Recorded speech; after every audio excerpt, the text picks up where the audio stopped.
Hey everybody, Joe from Joe of All Trades, covering another episode of Flick Picks today, and what we're doing is 2011's Kill the Irishman.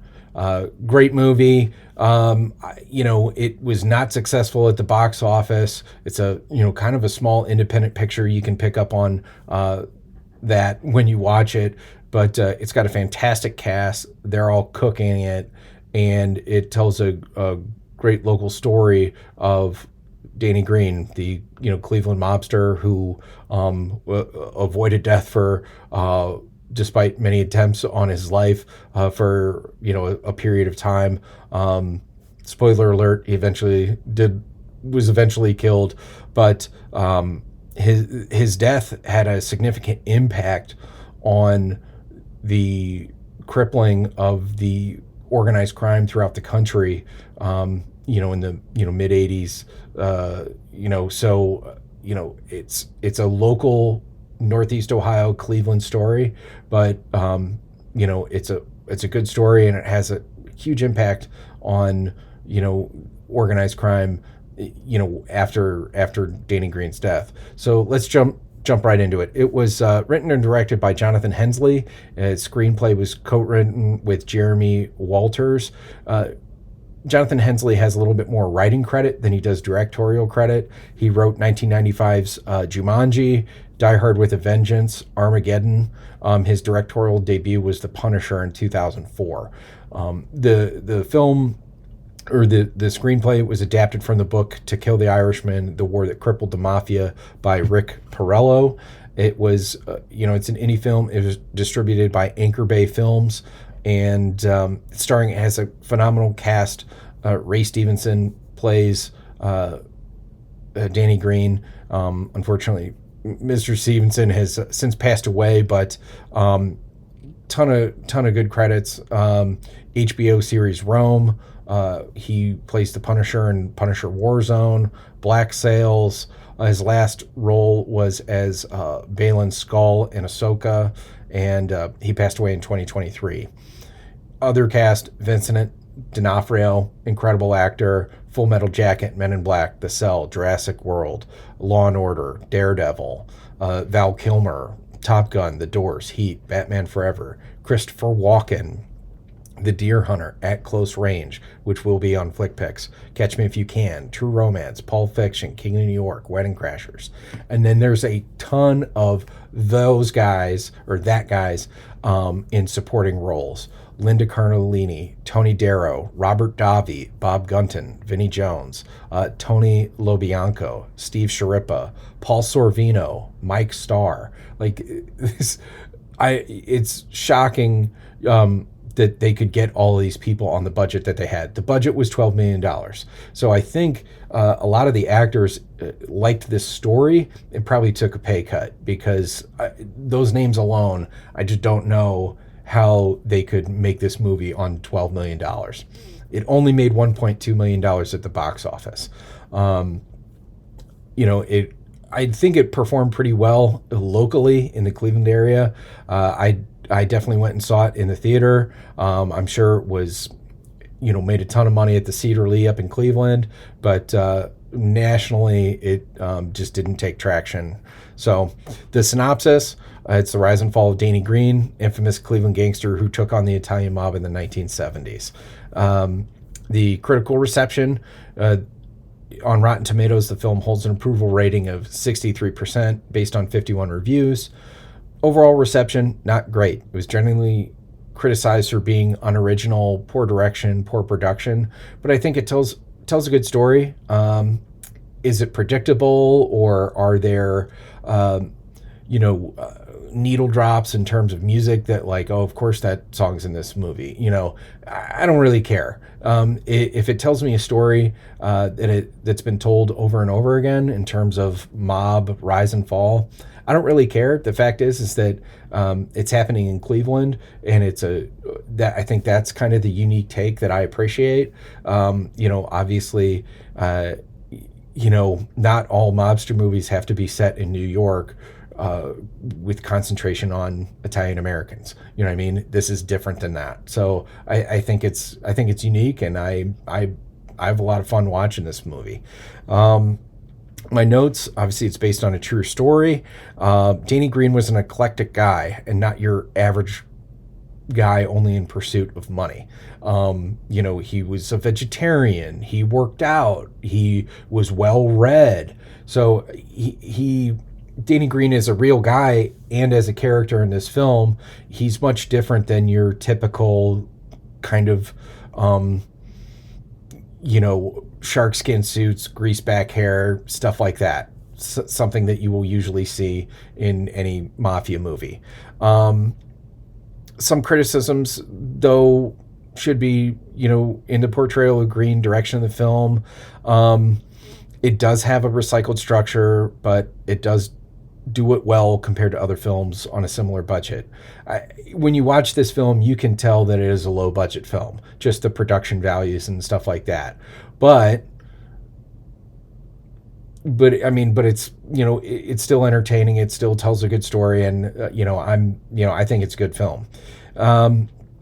Danny Greene, he was kind of a larger than life character. He was a unique guy, like I said, eclectic, was interested in a lot of things that typical mafiosos or mobsters weren't at that time. But he's portrayed as like a tall tale folk hero, like a Paul Bunyan of sorts. Let's not forget that this guy was still a mobster. So I kind of pump the brakes on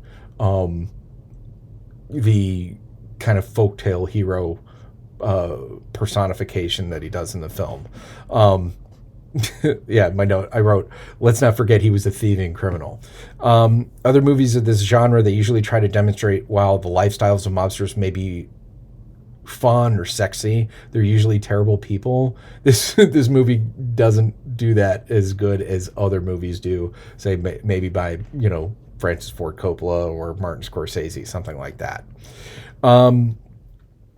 But the thing is that I say that, but Danny Greene legitimately thought like he was some sort of Celtic warrior.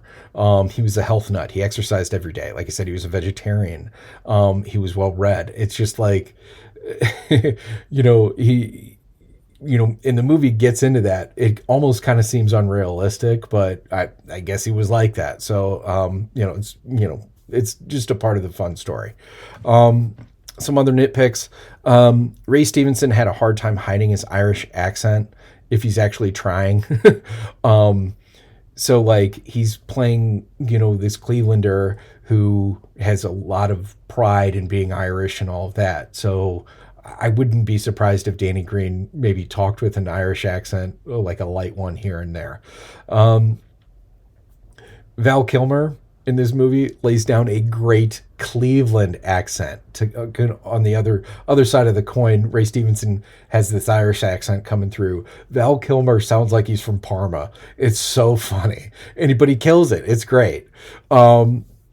There's one of the nitpicks I do have. There's a few times in the movie the greater Cleveland area is referred to as Northern Ohio. If someone was from here in the production, they would have said Northeast Ohio. And I've never heard Northern Ohio. It just doesn't sound right. It's Northeast Ohio. The cast makes up for some of the faulty moments in the direction of the film and the poor production value. Like I said, I went through the cast. They're all phenomenal actors. Even the people that have cameos are present for 2 minutes. Bob Gunton, Robert Davi, Mike Starr, what have you. These are all great actors. What I did like and what was interesting is that they used footage from real news clips and they interposed Ray Stevenson, talking to the news and stuff like that. So almost kind of like a Forrest Gump type of production, intersplicing actual news or actual footage with the actors. I think it's interesting. Some other fun facts. The film did have scenes in Cleveland, but actually most of the film was shot in Detroit because since the 1970s, Cleveland has cleaned itself up a bit, whereas Detroit was still just as rough as it was in the 1970s. So getting, the aesthetic of how the buildings looked and architecture and stuff like that. It was easier to do it in Detroit than it was in Cleveland. When this movie was released, there's a sister documentary about Danny Greene, the real life story, and it's pretty good. It's called Danny Greene, The Rise and Fall of the Irishman, and it is streaming for free on Pluto, as well as this movie is too, and I'll get to that in a second. Pretty fun fact is that, so this was 1970s Cleveland. My dad's an attorney, and he's kind of fresh out of law school, and he actually did some work in relation to Danny Greene. He's told me this story probably 50 times, but if I recall correctly, he was like a young lawyer who had to go interview someone who might snitch on Danny Greene or something like that, or some other mafioso. And he went to some safe house, and there's, kind of the classic scene. He said there's two cops sitting at a hotel door, or, with sitting in chairs, sipping on coffee and holding shotguns. And then he eventually talked to this guy and took it back to his superiors. So, it's pretty cool in the sense that, this is history, but it also did impact people that I personally know. And, so it's, it's very interesting from a historical aspect.